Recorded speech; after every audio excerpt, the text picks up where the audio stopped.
Welcome to this week's edition of the SKNIS Week in Review. Coming up, government ministers go back to the people to say, "We are listening." The Unity Housing Solution Program gains momentum, and the Cuban ambassador bids farewell to St. Kitts and Nevis. Thank you for joining us. I am Ian Richards.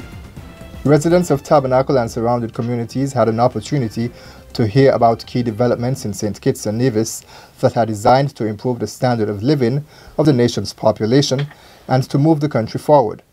This took place on Sunday at the Edgar T. Morris Primary School during a town hall meeting. The presenters were Prime Minister Dr. The Honorable Timothy Harris, Minister of Agriculture Honorable Eugene Hamilton, Minister of Public Infrastructure Honorable Ian Patches-Liburd, and Senator Akila Byron. Here are a few highlights. Next year we will start a brand new cruise pier in St. Kitts and Nevis. Next year we will open a brand new land registry, making it easy for persons to get their titles. Next year we will build a brand new modern prison facility at Estridge Estate. Next year we will start the East Bus Terminal, moving public works up to the factory and building a modern facility there.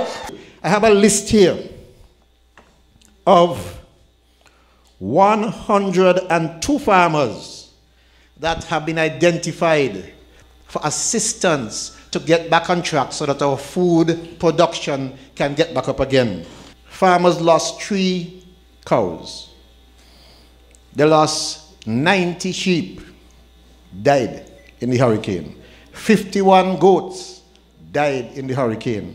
121 pigs died in the hurricane. 563 fowls died in the hurricane. 13 rabbits. You think, when you see it, you say that they had no loss. There's significant loss. Over $146,000 worth of loss for animals that are producing eggs, producing meat, so that we can be comfortable at our dining table. We've had loss, and that is why the Team Unity government is standing up for those farmers. Meanwhile, Minister Ian Patches-Liburd referred to the government's stated commitment to adhere to the principles of good governance and accountability, and said officials will continue to engage with and listen to the public. He challenged them to be candid in their assessment of the government. Whatever you think about your government, tell your government. It's your government. You employ us. You must tell us what to do. Empowering residents through home ownership has been a priority for the government. On Tuesday, the first 14 houses located at Cunningham Heights Spooners in Cayon under the Unity Housing Solution Program were distributed to deserving families. The housing initiative is being done in collaboration with the National Housing Corporation. NHC's General Manager Elrita Simpson-Brown said the agency is proud of this project. This has been a vision of our Minister of Human Settlement, the Honorable Eugene Hamilton, who believes that we should not be just constructing houses, but we should be creating communities. Hence, the green space that is in the center of the project, as well as in several other housing sites throughout the island, was strategically done to assist in achieving this mission. Government is preparing to move forward with plans to upgrade the main road in St. Kitts. In May 2017, ADEB consultants were contracted to conduct a road condition survey. Cromwell Williams, the director of the Public Works Department, said the consultants are taking a close look at the island's main road, which was last resurfaced approximately 20 years ago. In addition to the resurfacing that we know is necessary, we also will be looking at how we can improve some of the drainage features of the road. So that when we have heavy rainfall, for instance, we don't have ponding of water on the road. That we know can be a major safety risk to users of the road.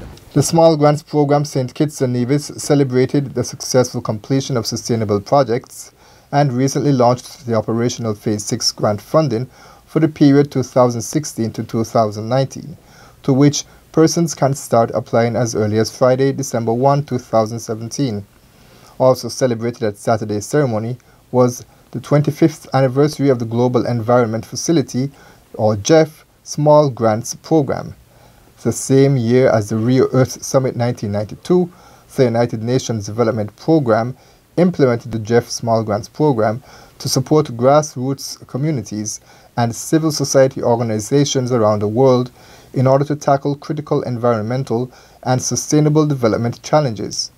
Since SGP was established in the Federation 4 years ago, 32 approved community-based projects in St. Kitts and Nevis have been provided seed monies and technical assistance, small grants of up to US $50,000 and strategic grants of up to US $150,000 have been provided in GEF focal areas such as biodiversity, climate change mitigation and adaptation, as well as land degradation.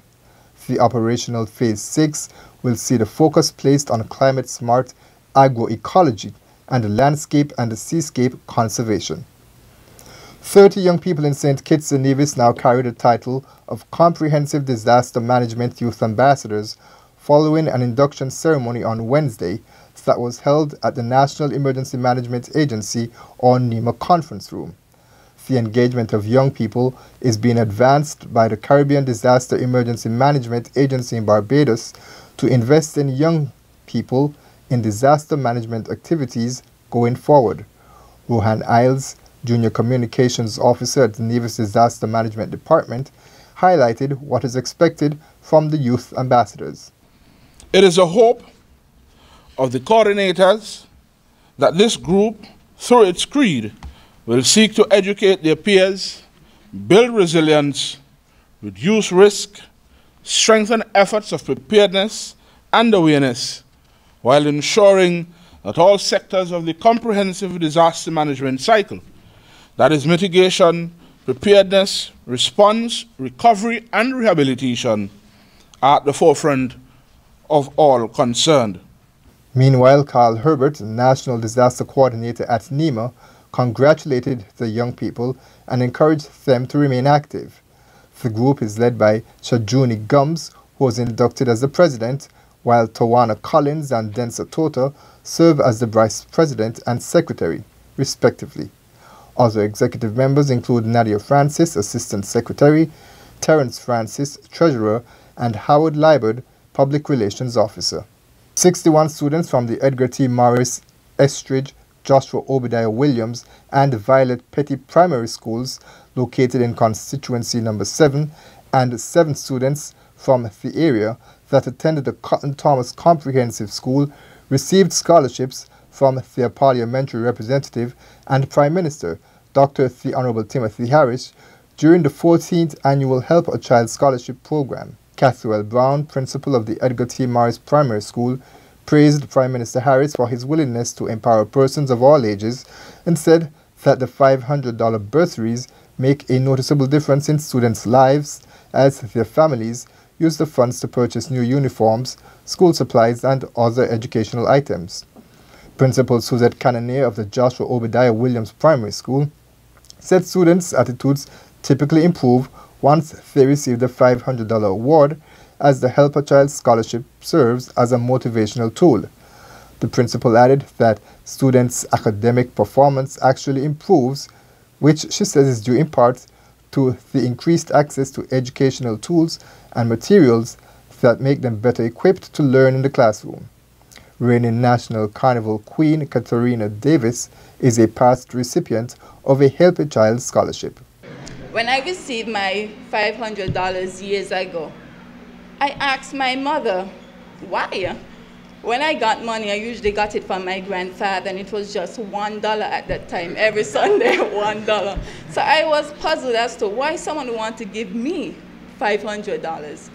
And my mother said, well, Timothy Harris gave it to you so you can take your education seriously. It started a fire in me as to why would someone want to give this to me? Back in the day, maybe even now, people are not so eager to give. And knowing that someone think of me that much that they want to invest in my life, I would ask each and every one of you to take that seriously and to invest in your lives as well. And speaking of giving back, in support of Youth Month's high school chef competition, the Christoph Harbour Foundation has generously donated a number of utensils and chef apparel to the Department of Youth Empowerment on Wednesday. The contribution will help the competing students pursue their dream of becoming culinary masters. Foundation members Joya Wolf and Beth Heislop made the presentation to the acting director of youth, Pierre Liebert. Ms. Heislop said they were eager to help. The foundation has taken books to schools and read with the younger kids. And when Pierre, who happens to be a good friend of mine now, we're both artists on the island, asked me if we could help, Joya, my sister, and I got very excited. So he sent us a list, and we got these great spoons for participants. We've got knife sets for some winners. I understand there's 7 high schools that'll be competing against each other. We've got professional white aprons and these ridiculous chef hats and other things. So it's been an honor and a privilege to be able to help. And finally, Cuban Ambassador His Excellency Hugo Ruiz Cabrera paid a farewell visit to Prime Minister Dr. the Honorable Timothy Harris on Friday, November 3. In his farewell message to Prime Minister Harris, Ambassador Cabrera said he is leaving the post feeling satisfied with what he was able to accomplish, particularly as it relates to further strengthening the bond shared between both nations. My government and the people of Cuba are very pleased with the support given through the years.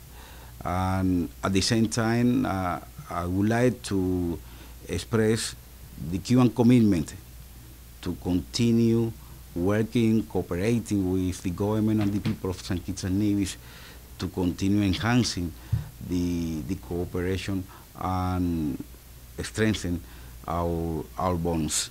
We wish him all the best. That's all for this week's edition of the SKNIS Week in Review. I'm Ian Richards.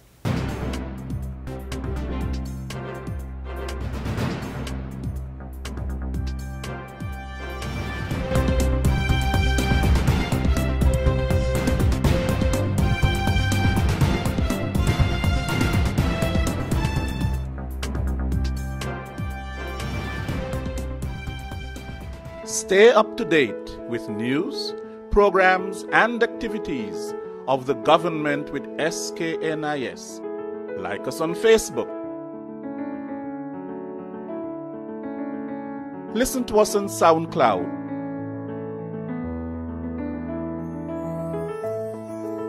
Follow us on Twitter. And watch our videos on YouTube. Connect with us today. SKNIS, St. Kitts and Nevis Information Service.